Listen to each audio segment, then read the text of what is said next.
जी, तो इस मॉड्यूल में मैं आपको कुछ common grammatical mistakes and punctuation errors बताऊंगी जो हम जनरली अपनी राइटिंग में करते हैं। स्पेसिफिकली कंटेंट राइटर्स ये मिस्टेक्स बहुत ज़्यादा करते हैं और इन मिस्टेक्स को आपने अपनी राइटिंग में अवॉइड करना है। तो चलिए स्टार्ट करते हैं। सबसे जो पहली मिस्टेक जनरली हम करते हैं राइटिंग में, that is subject verb agreement, which means के हमारा सब्जेक्ट एंड वर्ब एक सेंटेंस में दे शुड एग्री।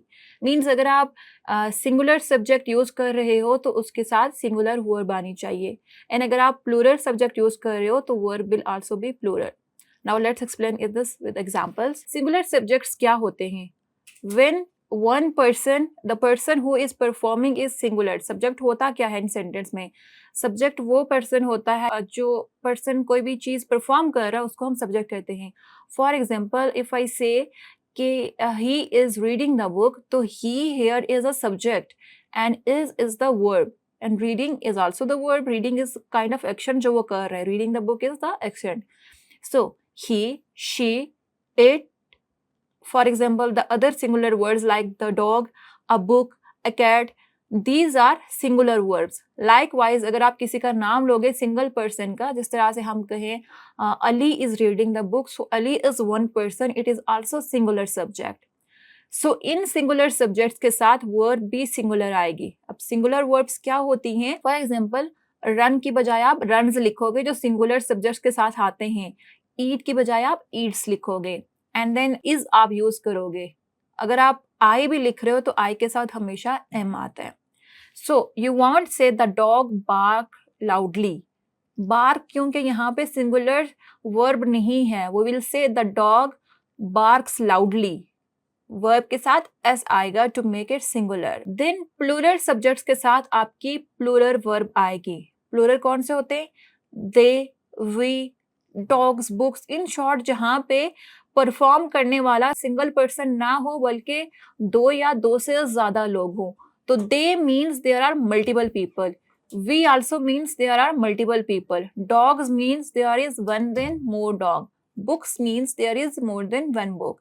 इनके साथ हम प्लूरल वर्ब यूज करेंगे। For example, run, eat, and then helping verb में हम आर यूज करेंगे। For example, in this case the dogs barks loudly नहीं कहेंगे हम, क्योंकि barks is a singular verb and dogs is a plural subject. यहाँ पे हम क्या कहेंगे? The dogs bark loudly. So इस चीज का अपना ख्याल रखना है कि सिंगुलर के साथ सिंगुलर एंड प्लूरल के साथ प्लूरल। देन कंपाउंड सब्जेक्ट्स में आप क्या यूज करेंगे?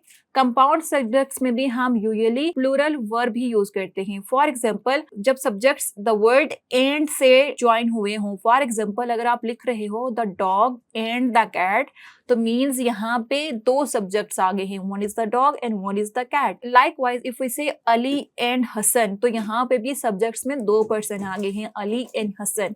तो इस तरह के सब्जेक्ट के साथ हम प्लूरल वर्ब यूज करते हैं। For example, the dog and the cat is sleeping will be incorrect. What will you say? The dog and the cat are sleeping. Now the second thing in grammar which we usually make the mistake is using the incorrect tenses. You always have to make sure कि आप correct tense use कर रहे हो। Generally कौन कौन सी mistakes होती हैं कि आप inappropriate tense use करते हो throughout the writing? You will have to make sure कि आप appropriate tense use करते हो, and then within one sentence आपने tense की consistency को maintain रखना होता है। For example, अगर आपके sentence का एक part पास्ट में आप मेंशन कर रहे हो, पास्ट टेंस में, तो नेक्स्ट पार्ट भी पास्ट में होना चाहिए। इसको देखते हैं हम कुछ एग्जांपल्स के साथ। कॉमन एरर क्या होता है when it comes to tense usage is mixing past and present tense incorrectly.